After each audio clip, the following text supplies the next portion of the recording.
Madame, Messieurs, bonjour. Très heureux de vous retrouver sur Panafricanist TV, votre chaîne de télévision, la chaîne de télévision des panafricanistes, où nous vous apportons le meilleur de l'information sur un plateau d'argent. Et notre interrogation du jour, diplomatie, affaire des soldats ivoiriens, la diaspora ivoirienne manipulée, c'est notre grande interrogation. Tout cela fait suite en tout cas à un communiqué de l'ambassade de Côte d'Ivoire près de la République française et la principauté de Monaco. Et bien sûr, je vais vous lire d'ailleurs ce communiqué ce matin. Eh bien, le communiqué nous fait savoir, nous apprenons sur les réseaux sociaux que les appels sont adressés aux Ivoiriennes et Ivoiriens de la diaspora afin qu'une manifestation soit organisée devant l'ambassade du Mali à Paris pour demander la libération des militaires ivoiriens arrêtés à Bamako.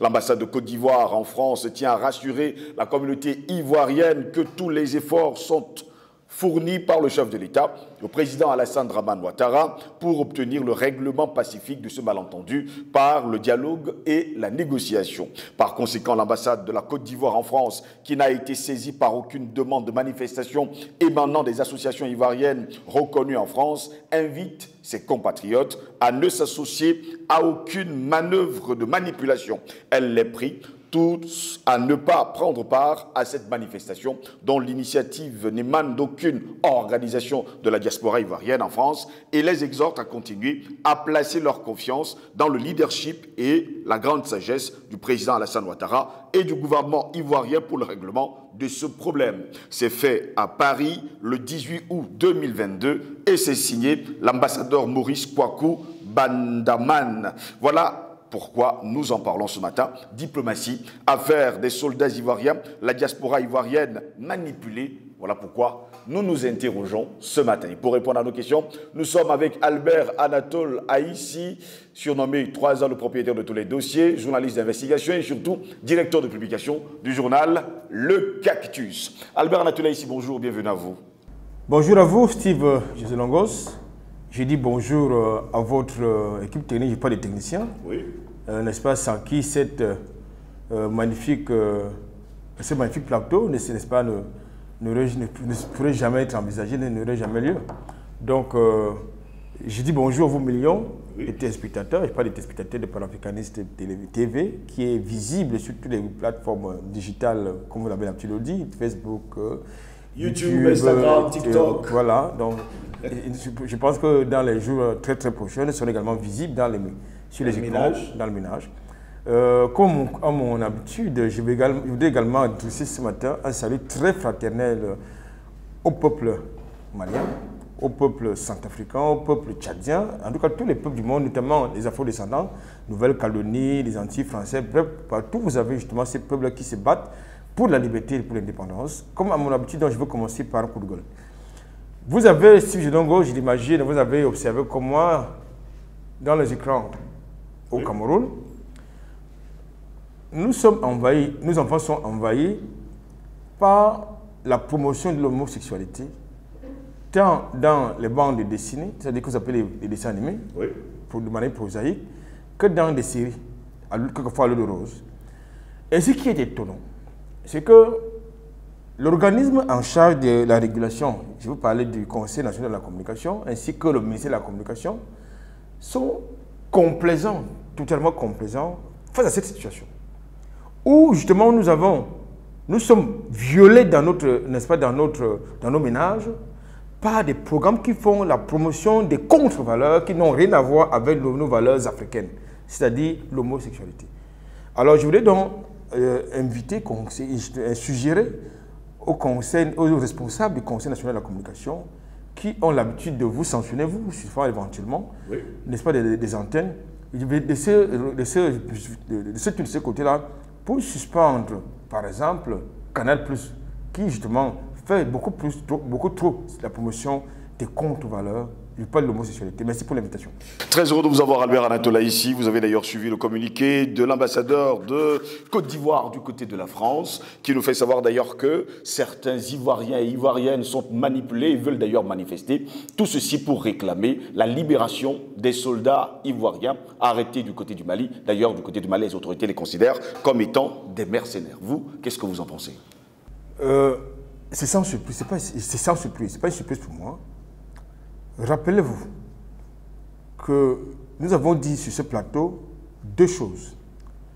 La première, c'était une sorte de mise au point, oui, où nous attirions l'attention tant du peuple malien que du peuple ivoirien de ce que la crise diplomatique actuelle entre Bamako et Abidjan ne concernait que les dirigeants et qu'en aucun cas, ça ne devait pas être l'affaire des peuples, je parle des masses populaires.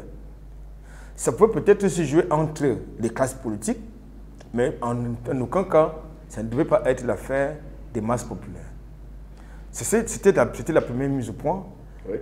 La seconde chose que nous évoquions, c'est que cette affaire-là va se terminer par là où ça aurait dû commencer.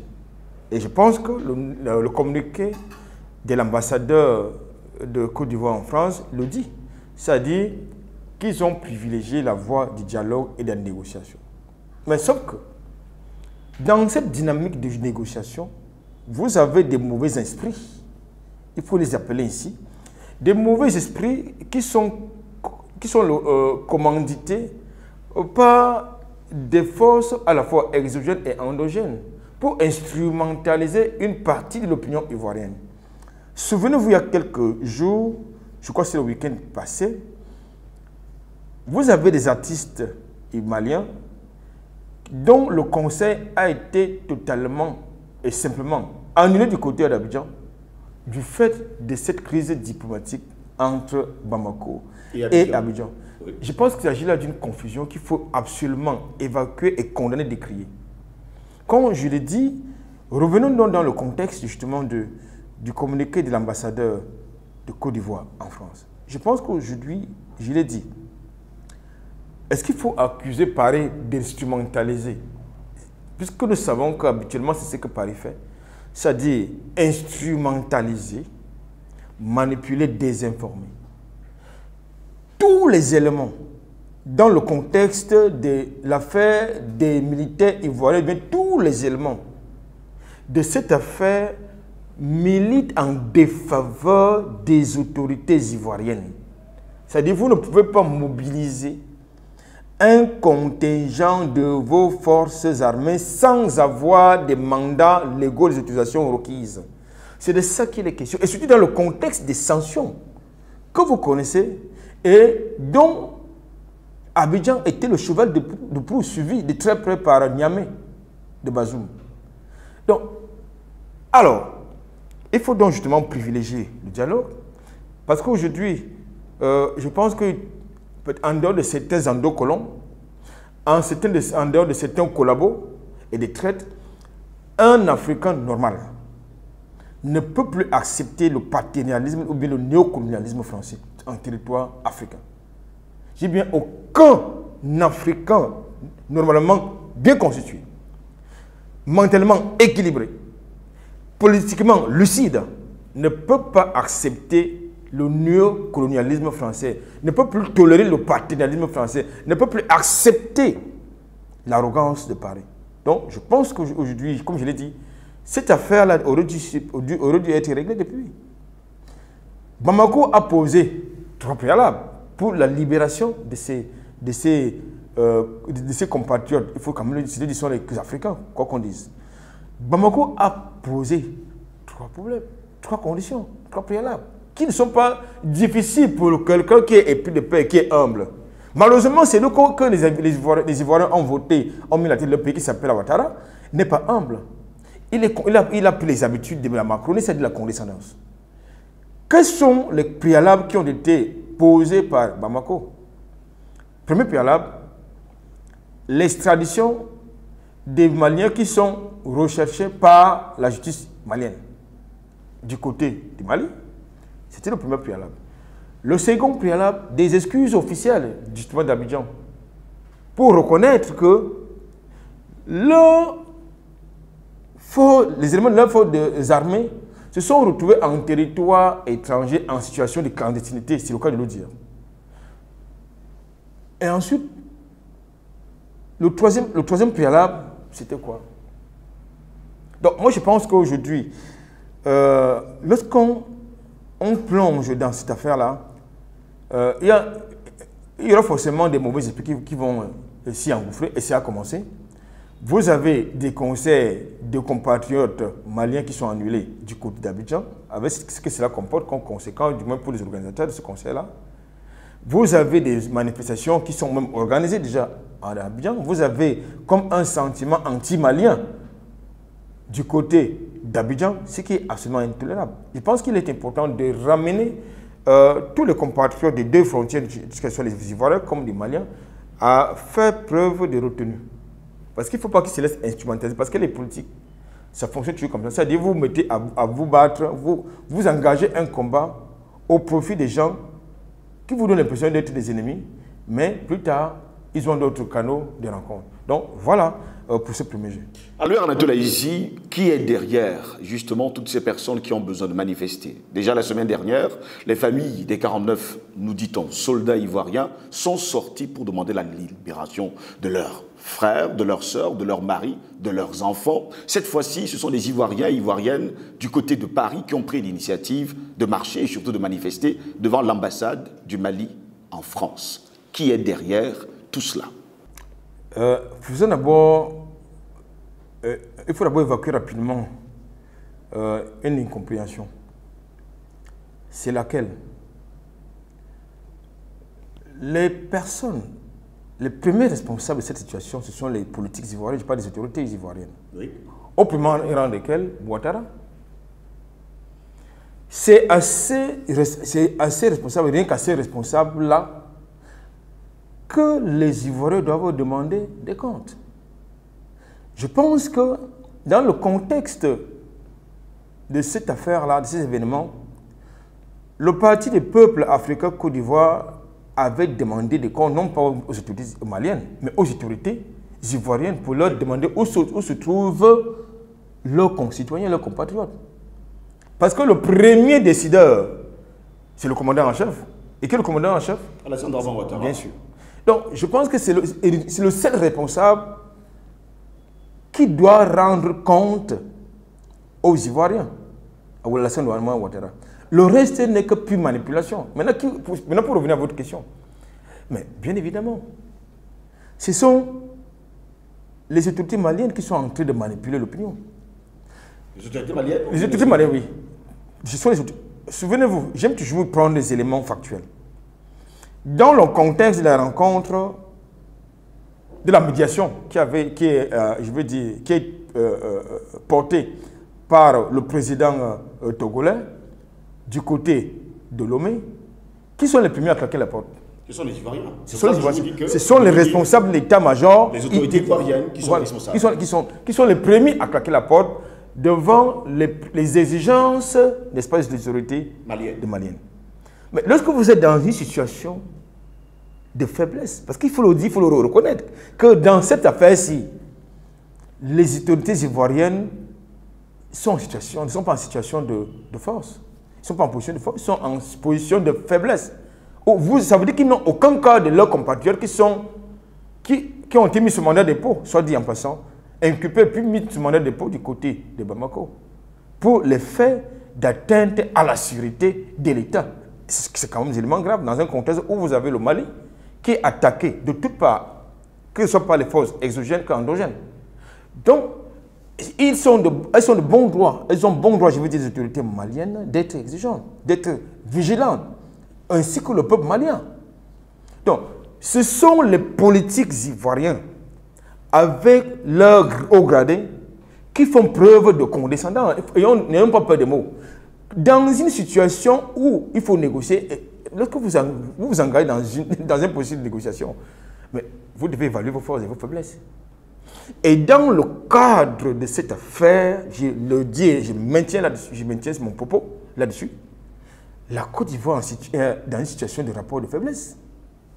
Donc, ce sont les autorités ivoiriennes qui devraient faire profil bas. À la fin donc, est-ce que les autorités ivoiriennes vont accepter les conditions des autorités maliennes? Je pense que, comme je l'ai dit tantôt, cette affaire-là va finir par là où ça aurait dû recommencer. Et l'ambassadeur de la Côte d'Ivoire en France est assez lucide pour dire que, eh bien, nous privilégions les autorités, la plus haute autorité ivoirienne privilégie le dialogue et la négociation. Je pense que ça aurait dû commencer par là. Mais comment il est condescendant, il veut s'approprier le titre, ou bien la posture des leaders politiques dans la sous-région ouest africaine. C'est pour ça qu'il n'a pas envie de descendre son petit nuage. Voilà, parce que c'est une question, c'est une affaire qui devait se régler sur le plan diplomatique.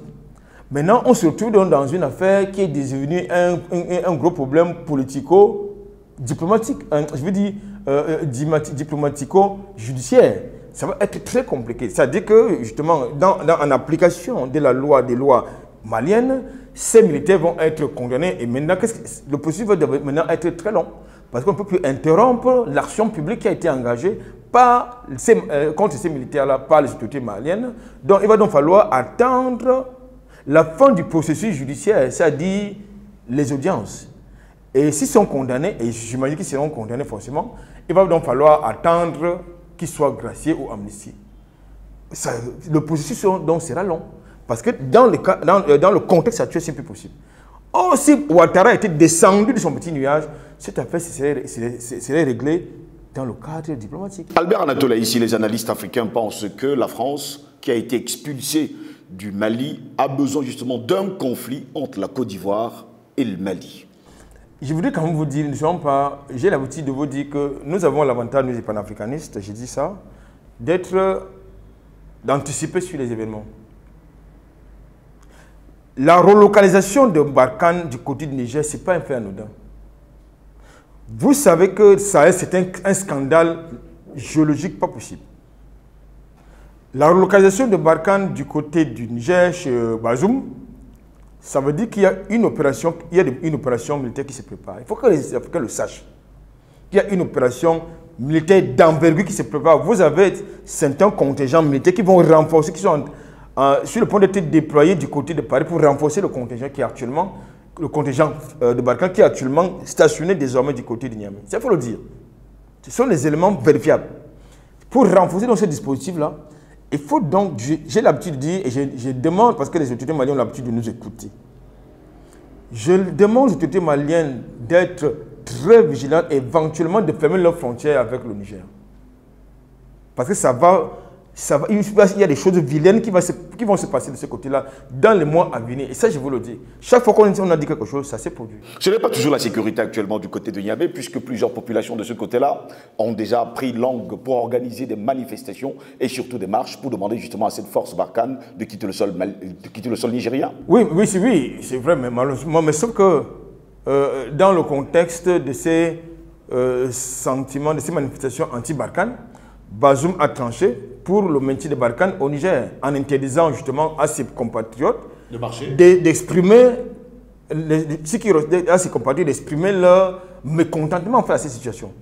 Voilà donc un ami, n'est-ce pas, de Jupiter, qui est des grands défenseurs des libertés et de la démocratie, oui, qui viole le principe le plus élémentaire en démocratie, c'est-à-dire la liberté de s'exprimer, la liberté d'expression. Donc, je pense que ces manifestations qui étaient prévues il y a quelques jours ont été carrément interdites, oui, par les autorités de Niamey. Maintenant, il s'agit des pétitions qui sont en train d'être lancées contre Barkhane au Niger. Moi, je pense donc qu'il est important de dire à nos compatriotes, nos frères du Niger, qu'une révolution, ce n'est pas un meeting politique. Au cours de ce week-end, justement, certains membres de certaines organisations de la société civile du côté de Niamey au Niger nous ont contactés et nous ont fait comprendre, peu importe l'interdiction justement des manifestations, ils vont descendre dans la rue et ils nous le diront le moment venu. Vous, qu'est-ce que vous en pensez? Je pense qu'il faut absolument le faire. Il faut le faire. Je voudrais me convoquer sur les éléments historiques. Dans le contexte de la Deuxième Guerre mondiale, les États-Unis ont été les alliés de taille pour libérer la France. Mais après la guerre, les États-Unis ont voulu rester en territoire français. Qu'est-ce qui s'est passé? Les Français leur ont demandé de partir, de s'en aller. Ils sont partis. Pareil en Afghanistan. Après près de 20 ans de présence en Afghanistan, lorsqu'il a fallu partir, les Américains sont partis, abandonnant même quelquefois le matériel militaire, abandonnant sur place les collabos, les endos, justement les traîtres qui ont travaillé pour leur compte et qui sont désormais à la merci des talibans qui ont justement repris le pouvoir et que Washington prétendait à les chasser. Je pense qu'aujourd'hui, Paris devrait s'inspirer de cet exemple américain. C'est-à-dire que lorsqu'on te demande de partir, il faut partir. Tu prends tes clics et tes claques, tu t'en vas chez toi. Vous avez une logistique de plus de 4000 conteneurs de matériel militaire, mais vous n'arrivez pas à combattre le djihadisme au Sahel. Vous trouvez ça sérieux? Et vous avez même cette racaille de Barkhane constituée de pédophiles, d'homosexuels et tout ce que cela comporte, qui continue à vous narguer. Donc, il faut dire au peuple nigérien que nous les soutenons. Nous soutenons ce peuple-là.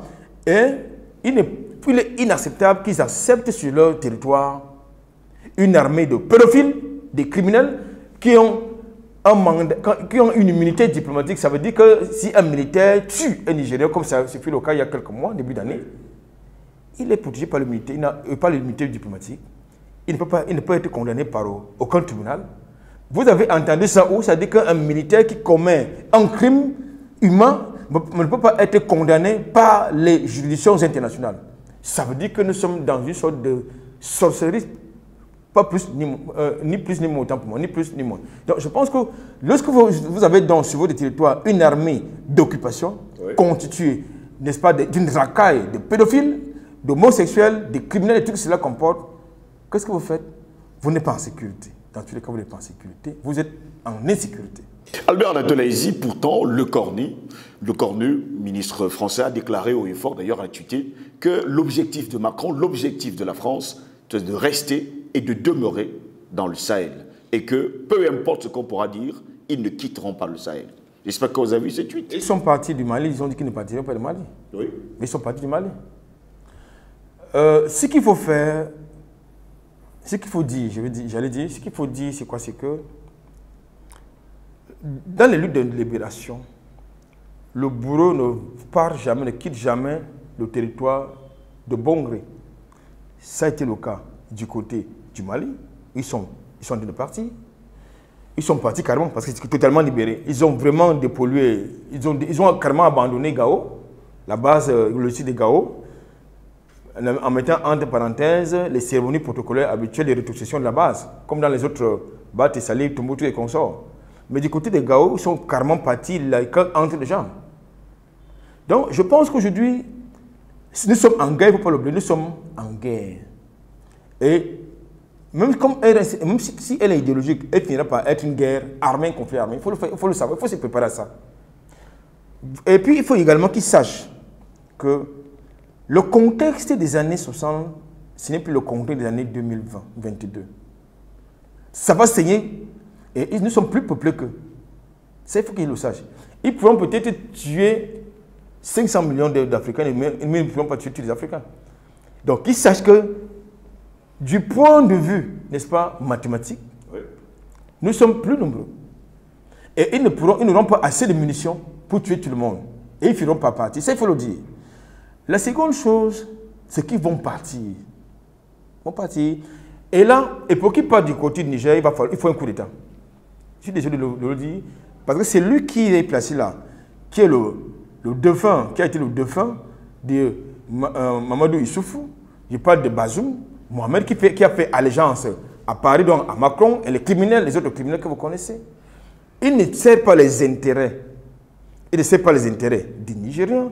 Vous ne pouvez pas comprendre qu'un pays comme le Niger, qui est, je crois, le troisième producteur mondial de l'uranium, vive dans la pauvreté la plus abjecte, n'a pas d'électricité, n'a même pas une centrale nucléaire, il y a un problème. Vous savez, lorsque ces gens vous prennent pour leurs amis, ça veut dire qu'ils sont en train de vous niquer. Dès lors que M. Bazoum s'enorgueille d'être l'ami de Macron, d'être l'ami de Ursula von der Leyen, d'être l'ami de qui vous savez, de Biden et consorts, ça veut dire quoi? Ça veut dire que le peuple nigérien est en danger. Donc, comme si le peuple nigérien veut justement se complaire dans l'état de pauvreté qui est le sien, si les Nigériens veulent se complaire, je veux dire, si les Nigériens veulent vraiment demeurer dans cet état de précarité, ça les engage. Mais nous faisons notre travail, à savoir les conscientiser, leur rappeler leur devoir. Parce que chaque génération a une mission. Vous avez l'obligation, soit vous avez le devoir de la trahir ou de l'accomplir. Et je pense qu'aujourd'hui, la société civile nigérienne est dans la bonne voie.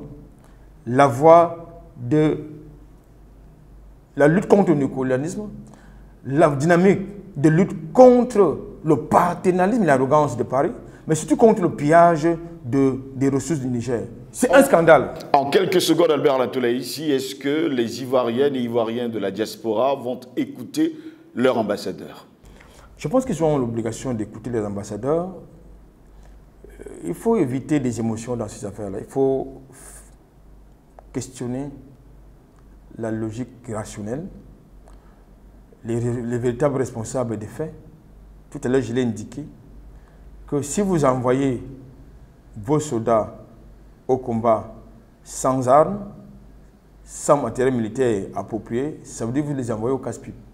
Et le premier responsable, ça ne peut pas être ces soldats, ni les populations, leurs familles, qui sont en droit de revendiquer leur retour, de réclamer leur retour en Côte d'Ivoire.